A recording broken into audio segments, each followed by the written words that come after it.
think I'm gonna simplify this so that you started a plot.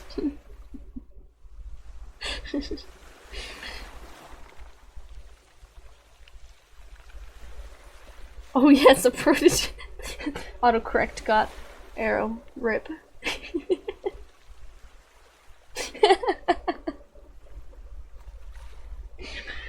I'd love to make a protogen adopt someday, or even just have a protogen myself. I don't know what I would theme it though. What do you guys think I should theme it if I made a protogen? What theme? I like the ocean. The ocean's very nice. I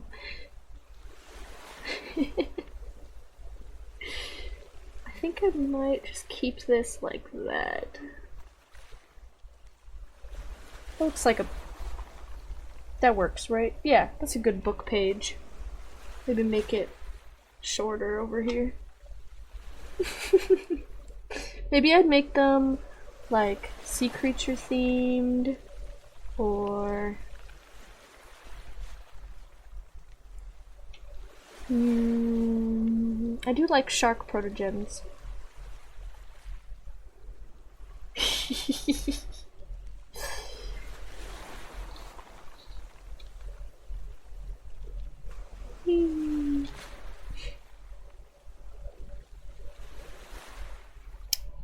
To continue my art journey, actually, now that I have remembered, after I did Anvil Jam Instagram, I went to, I think it was just general OC art Instagram, really. I never got into any drama, thankfully.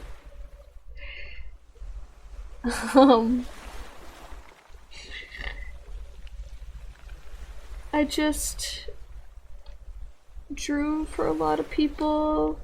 I saw a lot of drama. There was a lot of drama about people making characters too similar to someone else's. I mean, I have an opinion on that. Obviously, there's a difference between copying and just having the same, like, species and colors as someone else.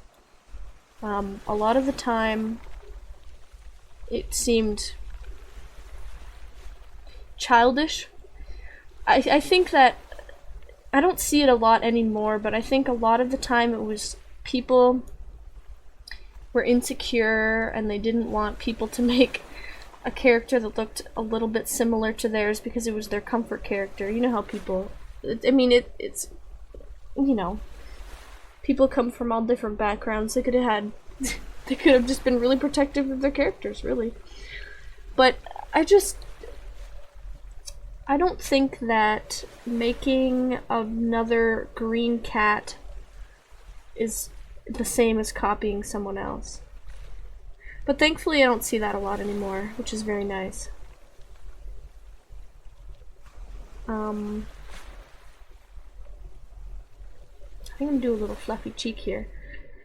After OC Instagram, or I guess art Instagram, just regular art Instagram, finally 2019 we switched to my art fight phase. 2019 and ongoing, sort of. I don't really talk to people in the community anymore, but a lot of my friends that I have now, if they're not IRL friends, I met through art fight. Or D&D, which is very funny. But I think art fight's been my favorite so far. I mean, not sponsored, but I do encourage everybody to check it out if they like drawing and getting art back. I think it's a very nice little art trading game. The community's pretty good. There's even mini games, which since the actual game of art fight, which if people don't know what it is, every July it's like a big art trading event. Everybody joins the site, they draw each other's characters, they get points for their team. There's 2 teams, and then, you know, at the end of the month, it lasts a whole month. At the end of the month, the points are decided, blah blah blah, and then you get a winner. And like, it's just bragging rights, really. You don't actually win anything, but you do get art of your characters if you participate the whole month or even part of the month. There's no rule to just join for a week. You can join for a week and only draw for that long if you want to. But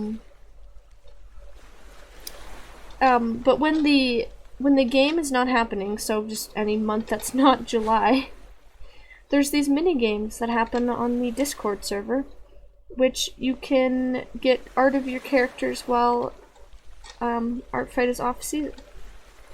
And so what I used to do a lot was go on these mini games and just draw for people that way. I built up a lot of my art skills through Art Fight because it's just been so long. I might have the piece that I did for Art Fight somewhere. Do I? Do I have any? This one was featured character, which is a, dare I say, offshoot.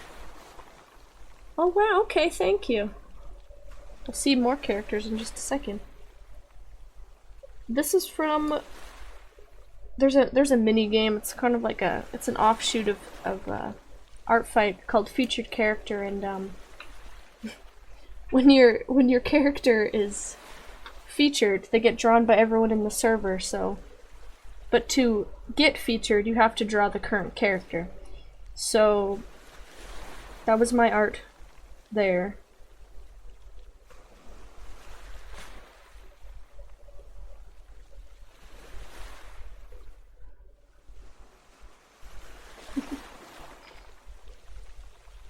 Oh my goodness, I didn't even notice the character has 2 different colored eyes. Isn't that awesome?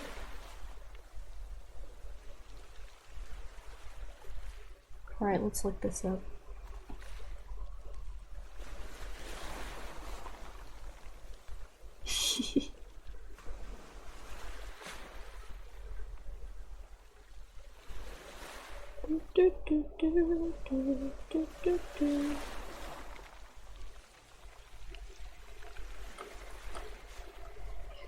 I could design emotes. I've never done that before, but I have been doing some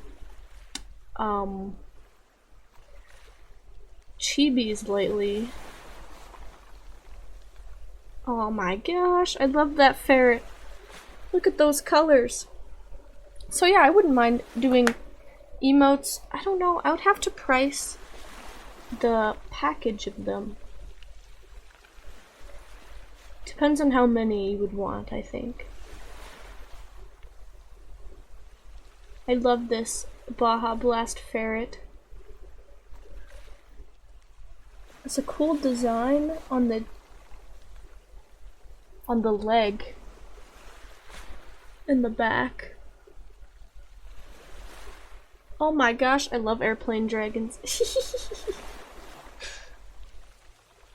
Wow. Some pretty awesome designs, actually.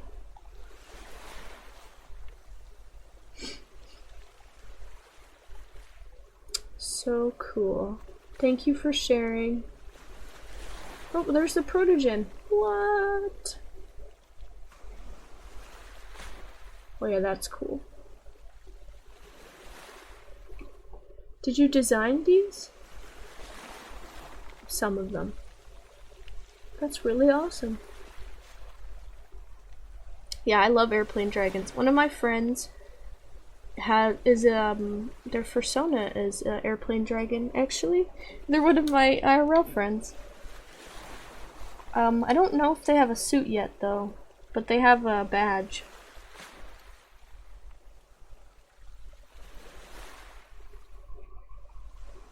Oh, nice. Okay. So lucky then. And also, yeah, winning freebies is always awesome. I haven't entered a raffle in a while. Okay, yeah, what? It's like a night sky theme? I love that. That's actually really cool. I love the design on the wings. Wow. Now I need to make an airplane dragon too. Oh yes, sunset themed. That's awesome. Wow. Well, there you go. I think the book goes like this. Oh, no worries. Thank you for tuning in and sharing all the awesome characters. Have a good sleep. Hopefully see you next time, but thank you. Have an amazing night. I know exactly. I need to make a new list now. I've been enlightened by this new person in chat. The sea corgi. Aw, thank you so much. That's so sweet of you. Have a wonderful night.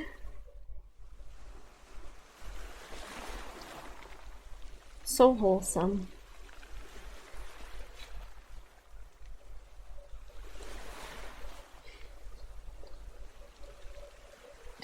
Thanks.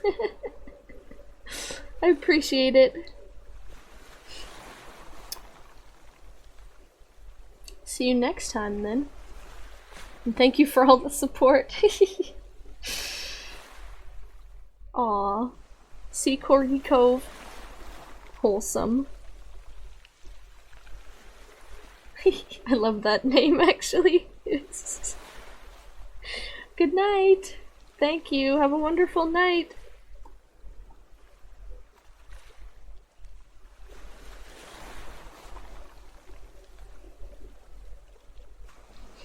I was thinking, I did the little webbing thing for this book, these pages, but no, I'm gonna do it a different way. I'm gonna do it this way.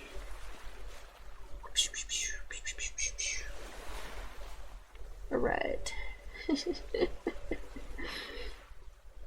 See, that looks better. It kind of looks like, okay, maybe I need to do it a little bit more down, but it looks like the pages are coming, are like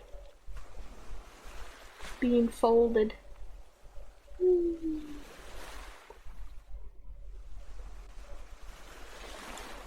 I still have my lemonade. It's still here.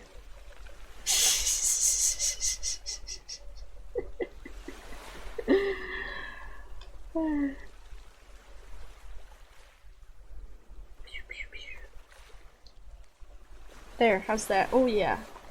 Awesome. First time for a book. I'm gonna sip some lemonade, so I'm gonna mute for a second.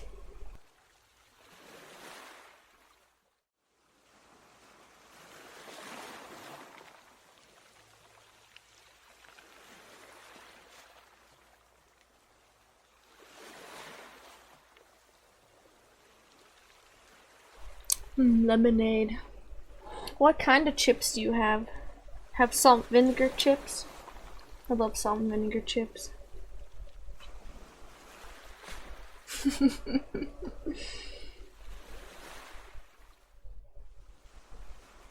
Tortilla chips, let's go! Those ones are good too. I like dipping them in guacamole or mango salsa.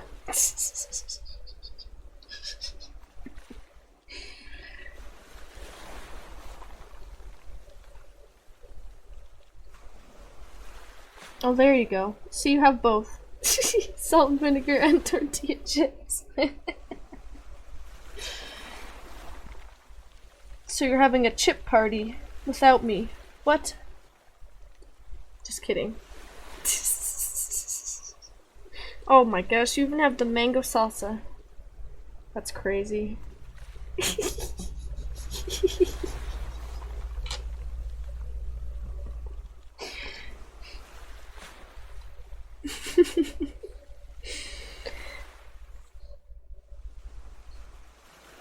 First time drawing a book, let's go. Okay, that's good. Good. It's good. I think my stream starting screen says get a snack. Yeah, it does. So there you go. You're just listening to the Blue Wolf.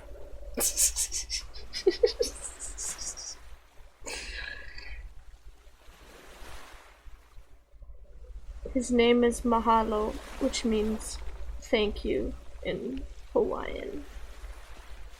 Because he's grateful for life. He had a few different names. He was named after an Owl City album one time, but then no, I just wanted to be more original.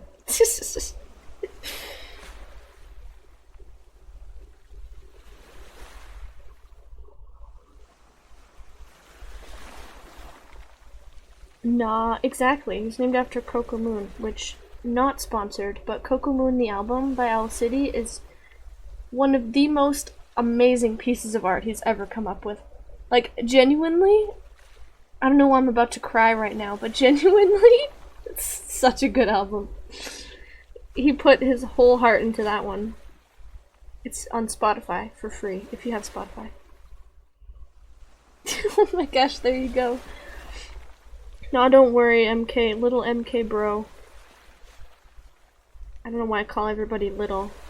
Most of you guys are older than me, but you didn't miss much. We just did most of this, most of these lines. We got to see a really cool, sea corgi.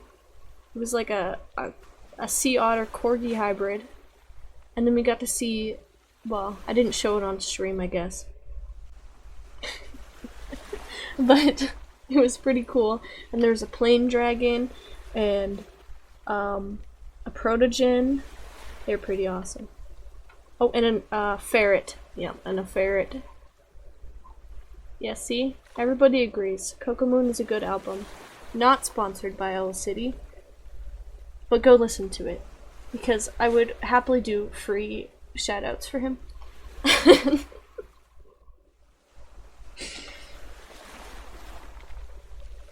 I think I had one of the songs from the album stuck in my head for like the longest time today. I had the Tornado stuck in my head, which if you're gonna listen to any song on the album, it's gotta be the Tornado. And if you're gonna listen to more, anything else on that album is amazing.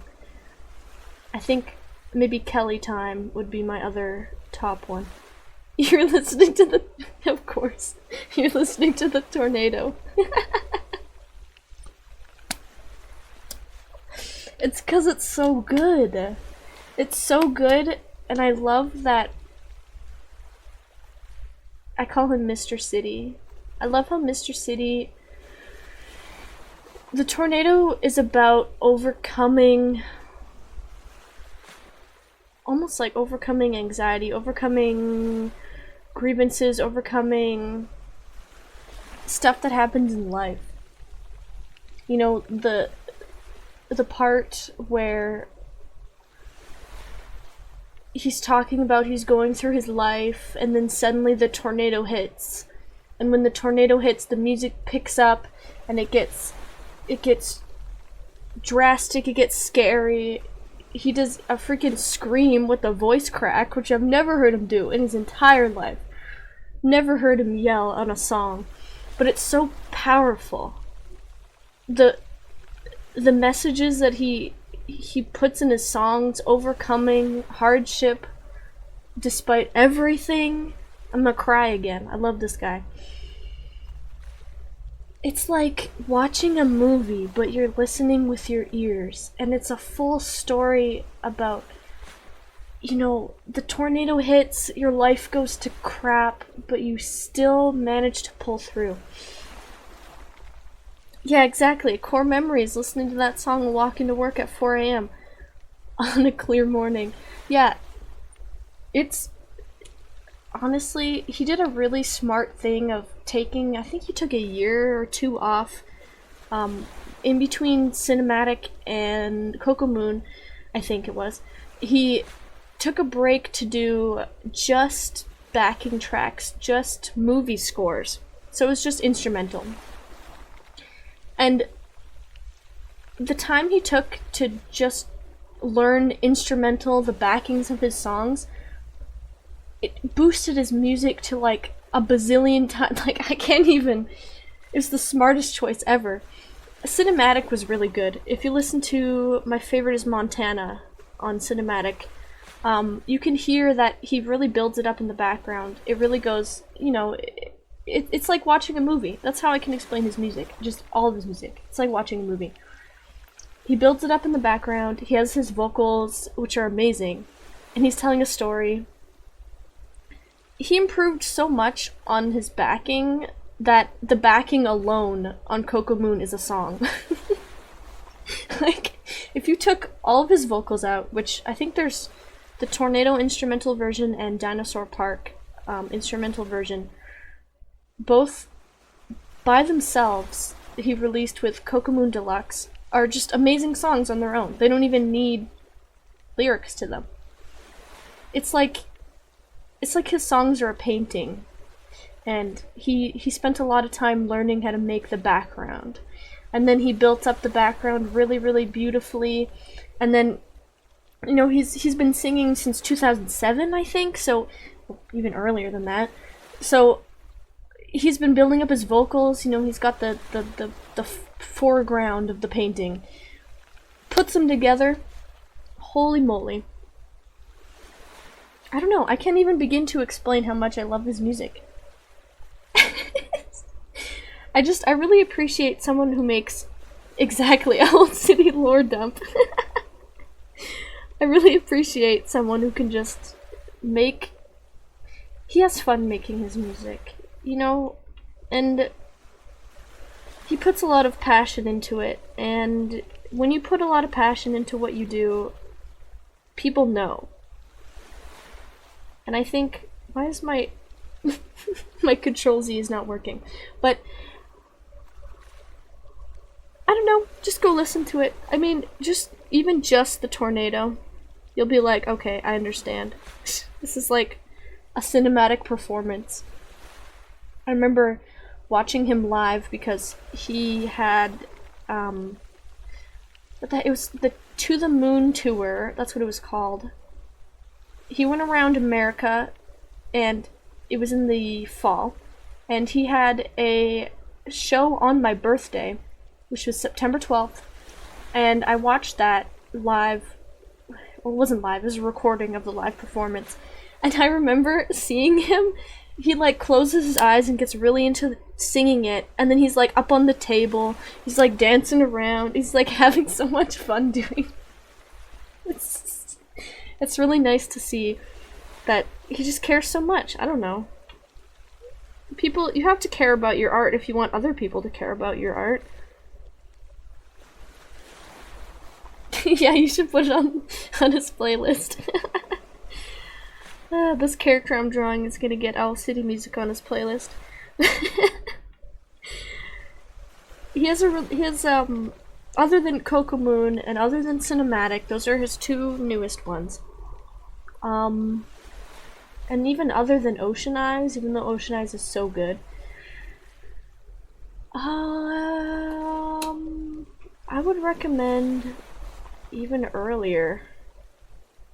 There's Of June, there's Maybe I'm Dreaming. He has a lot of really good early stuff.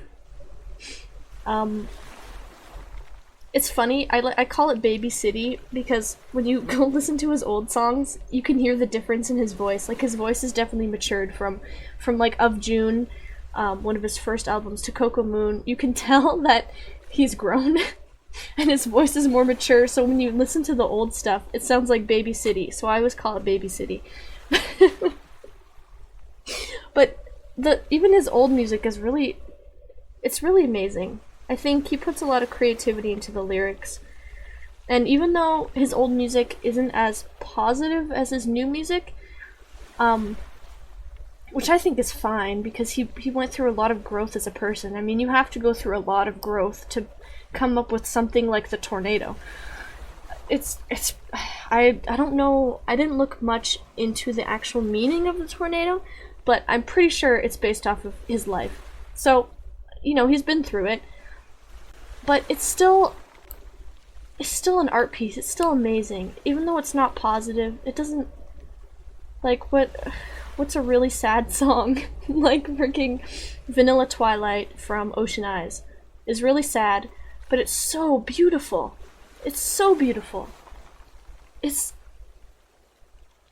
You would think Vanilla Twilight as a title, it sounds beautiful. It sounds exactly as beautiful as you think it would with that title. And I know I really enjoy his old stuff as well, even though I said I love positive music. It's not that he's talking about people, how does that dude say it? He's not talking about people unaliving or violence. He's very honest. If it's something sad, it's because it's about his own experience. But even then, if you look at, what was it, Midsummer Station, Shooting Star from Midsummer Station, my favorite album, he started to pick up the positivity kind of around there, maybe around Ocean Eyes, even though Ocean Eyes still has some stuff. He decided that, you know, using music to overcome... He went through a lot of hard stuff. Music got him through, right? So he uses music to help other people. Like, Shooting Star is all about, yeah, you can do it, you're awesome, don't let anybody dim your light. He started doing positive music pretty early, now that I think about it. I think that's another reason why I like him, though, because he uses it to help people. I don't know if I think I'm gonna just keep it like that. Maybe I'll get rid of that line. I think that's good. That's good for the book. We're good. I just need to draw the hand. But no, I appreciate him a lot. There's a few people in this world, artists, that I appreciate a lot, and he's definitely one of them. Shout out to Mr. City. He's awesome. And I think, like I said, it really just comes down to maybe not necessarily the positivity, even though I do love that, but the passion, you know. I think it's also because he wants to help people with his music. He doesn't just make his music to tell a story. He's like, I want to tell this story because it'll help people. I'm gonna make the tornado because I went through horrible stuff. I don't know what he went through. I didn't look into that either. I'm usually pretty... I don't really look into that kind of stuff. I feel like it's more of a private thing, right? I don't even know if he shared it, really. But, you know, I went through this thing that was really tough, so I'm gonna make this song about overcoming that so that other people who are going through the same or similar things can get through with this song. And holy moly. Do I appreciate that? I don't know. It's just very, very kind. And very... He's changing the world with his music. I think I like when people are trying to make the world a better place through their art. And that's kind of what I strive to do when I draw other people's characters. I hope that they, you know, I mean, first of all, it's helping them in a spiritual sense. Their protectors are being drawn so that they come forward more, they can help them more. But also it makes them happy to see their favorite character be drawn, and even when it comes to concept art, I think every time I've had a favorite Pokemon character, every time I've had a favorite Fire Emblem character, that character had to be created by somebody, and that person is helping people, whether they realize it or not. Maybe they do, maybe they don't. I really want to make characters that people love and that are their comfort characters. I want to make characters that people are like, I'm gonna kin this character, this is my comfort character, this is my little baby. Because it brings people's enjoyment. Yeah, exactly, thanks. It brings the quality of life up, really, and it's a really simple thing for me to do. I love doing it, so I don't know. I love making characters, so I'd love to make characters to make other people happy. And, well, I already make characters to make myself happy because I do have my own OCs. But you know, it's easy for me to make myself happy. You know, why don't I try to spread that positivity elsewhere? Which actually is why I chose Mahalo over a different, maybe cat, mascot, is because he represents the creativity, the positivity and creativity, the child, almost like the childlike wonder, but it doesn't have to be for a child. It's just positivity. It's just wonder. It's like Mr. City says in Dinosaur Park. It's just magic. I don't know. People get so... You know what happens when people get caught up in the 3D life? They're at their 9-to-5 job, they don't really enjoy it. You know what they do? They turn to fiction. They turn to characters. So, I would want to make a place where somebody could go after they had a long day and basically return to a home away from home, you know, a friends, their characters are their friends, you know, a safe place for them. And if that safe place is their own characters that they made themselves, then I'll draw that character for them. If it's me doing concept art for a video game and they happen to really love a character I made, then that helps them too. That's what I strive for, I think. And it's a simple. I feel like it's a simple thing for me to do. I know I've been drawing for like 8 years, so it's a simple thing for me now, and maybe when I started out it was not so simple, but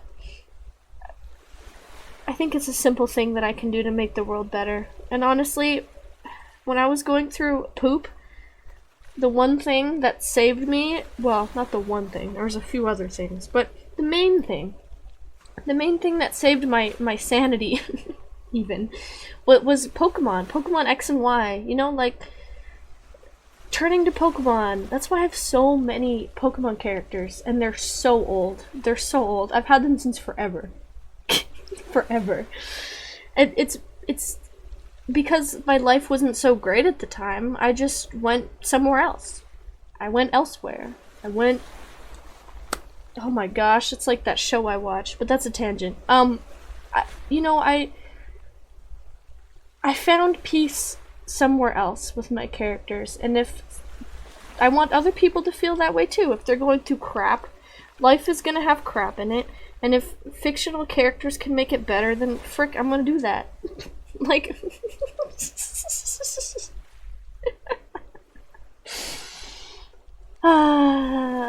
shout out to Professor Sycamore. I know he's definitely not real, but you know what? Characters can help you a lot. A lot. I think he was my first favorite Pokemon character, Professor Sycamore. I played Gen 4 before I played Gen 6, but I have more memories with Gen 6. Yeah, see, exactly. You know, and Has-Been was made by someone else. Some other artist that started out like me and built up their platform, whatever. They're helping people. I don't know. They're helping people with their stuff. Whether they are aware of it or not, they're helping people by putting all their story out there, really. It's also why I have a hard time, and also at the same time I just don't judge people on their interests, because I don't know, it's like the Bluey fandom. If that makes you happy, then Bluey makes you happy. Like, I watched all of Bluey. I'm not in the Bluey fandom, but I understand. Comfort characters can come from anywhere. And I think the Bluey fandom is a very good, wholesome example. You know, I don't know, a lot of these indie art things that are popping up, like the Digital Circus. I think that was made by just like a regular artist. I don't really have a better word, but you know, like started out small and then got bigger. I don't know if they have a team. I don't know much about them, but people really, really care about that series, and people really, really care about other series that people make. Like, what was it? Welcome Home? I actually don't know anything about Welcome Home, but I get really good vibes from that for some reason, even though it's more like a horror thing. I think maybe, yeah, they have a team. I thought that they might have a team. I was thinking about it for a second. But still, a team of people is still helping people. I just realized how many artists have popped up that are starting to help people with all this stuff that I want to do. It's really awesome, actually. All these fandoms appearing out of nowhere. And, you know, I've seen Welcome Home fan art, I've seen Digital Circus fan art, I've seen, you know, whatever has been fan art. It helps people. I don't know. I know people have a lot of opinions. And I am going to say, yeah, an indie studio. See? I'm going to say I don't know anything about any of these pieces of media, so don't come in the comments about it. I'm just talking about generally that art helps people. You know, making characters, making fandoms helps people, and even the really, really tiny ones. Well, they're not really tiny anymore, actually. A lot of these places are really popular, but they started out small, which is the point.